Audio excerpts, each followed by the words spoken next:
अस्सलाम वालेकुम रहमतुल्लाहि व बरकातुहू। मध्य प्रदेश से इस वक्त बहुत बड़ी खबर सामने आ रही है और ख़बर सीधी सीधी यह है कि पिछले दिनों जिन 160 बच्चों को मध्य प्रदेश की पुलिस ने हिरासत में ले लिया था या कह लीजिए गिरफ्तार कर लिया था, इल्ज़ाम ये लगाया जा रहा था कि इन बच्चों को किसी दूसरे मकसद से बिहार से महाराष्ट्र ले जाया जा रहा है। अब उन तमाम बच्चों को रिलीज़ कर दिया गया है और वो सभी बच्चे महाराष्ट्र के लातूर में पहुंच गए हैं, जहां मदरसे में उनको ले जाया जा रहा था पढ़ने के लिए। अररिया से तकरीबन 160 या 70 बच्चे महाराष्ट्र के लिए रवाना हुए थे। अररिया के कुछ टीचर्स है जो लातूर के मदरसे में पढ़ाते हैं, उनको जिम्मेदारी दी गई थी कि वो अपने इलाके से बच्चों को लेकर के आए और अररिया के मुख्तलिफ़ इलाक़ों से 160 बच्चे महाराष्ट्र जा रहे थे। लेकिन जैसे ही जबलपुर में वो पहुंचते हैं, पुलिस को खबर मिलती है कि बहुत सारे बच्चे टोपी में हैं, कुर्ता पैजामा पहने हुए हैं और उनको ले जाया जा रहा है। कहीं इनकी असम्बलिंग तो नहीं की जा रही है, कहीं इनको किडनैप तो नहीं किया जा रहा है, कुछ और मकसद तो नहीं है। और पुलिस वहां पर पहुंचती है और तमाम 160 बच्चों को एमपी पुलिस ने हिरासत में ले लिया, उनको भेजा गया। और उसके बाद बच्चों के वालिदैन ने बाज़ाब्ता वीडियोज़ बना करके जारी की। वहाँ के सरपंच और मुखिया का तहरीरी स्टेटमेंट सामने आता है, बयान सामने आता है कि हमारे बच्चे हैं, पढ़ने के लिए जा रहे थे, हमने इनको भेजा है।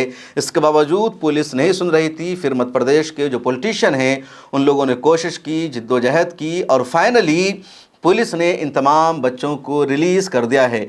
इन बच्चों को पुलिस की हिरासत से निकालने में, वहाँ से रिलीज़ कराने में और महाराष्ट्र पहुँचाने में अहम तरीन किरदार अदा किया है जबलपुर के सोशल एक्टिविस्ट ने, वहाँ के कुछ रहनुमाओं ने, कांग्रेस के वर्करों ने भी अहम तरीन किरदार निभाया। उसके अलावा भोपाल में कांग्रेस के कुछ लीडर्स हैं जिन्होंने बाज़ाब्ता जबलपुर के अपने एक्टिविस्ट को, अपने वर्कर्स को बाज़ाब्ता हुक्म दिया, बातचीत की, सपोर्ट किया और फिर उनकी मदद से बच्चे पहुंच पाए। भोपाल में कांग्रेस के लीडर हैं अब्दुल हफीज़ अब्बास, सोशल एक्टिविस्ट भी हैं और जर्नलिस्ट भी हैं।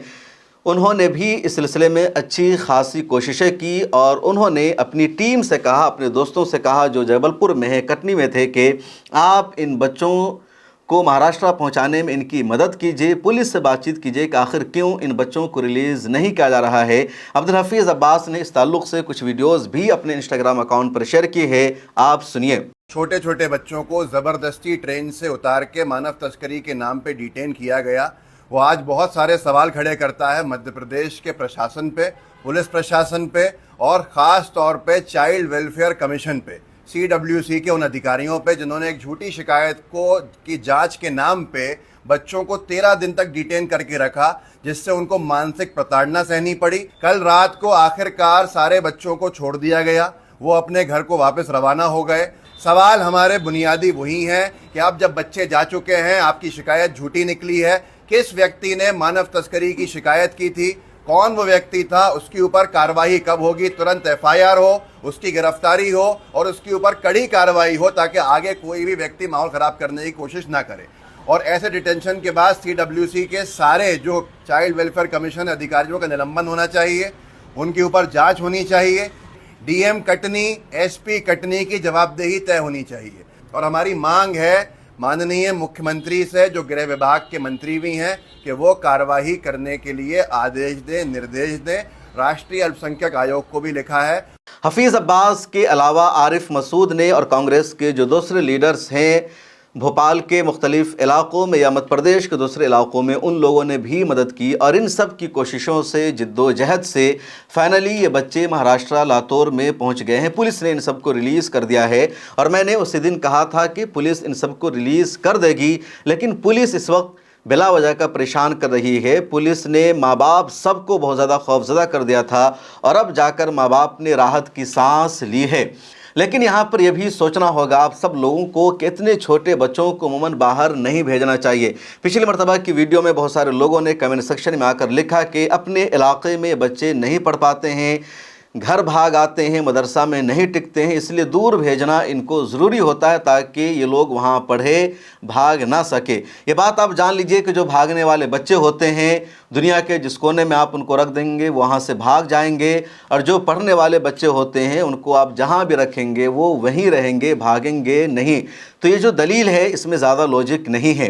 अररिया के इलाके में या पूरे सीमांचल में मदारिस की अच्छी खासी तादाद पाई जाती है, बहुत सारे मदरसे हैं हर गांव में, हर मोहल्ला में, और कोशिश कीजिए कि 10-12 साल की उम्र तक के बच्चे वहीं पढ़ें, उनको बाहर मत भेजिए। हिफ्ज़ मुकम्मल हो जाए, नाज़रा मुकम्मल हो जाए, उसके बाद आप बाहर ज़रूर भेज सकते हैं। उसके अलावा जो लोग बच्चों को लेकर जाते हैं उनको इस बात का ख़ास ख्याल रखना होगा कि एक साथ आप 10 बच्चों को लेकर जाइए, 15 बच्चों को लेकर के जाइए। एक साथ आप 160 बच्चों को लेकर जा रहे हैं, ट्रेन का कई कोच आपके बच्चों से भरा हुआ है। इतनी बड़ी तादाद में बच्चों को लेकर जाना भी सही नहीं होता है।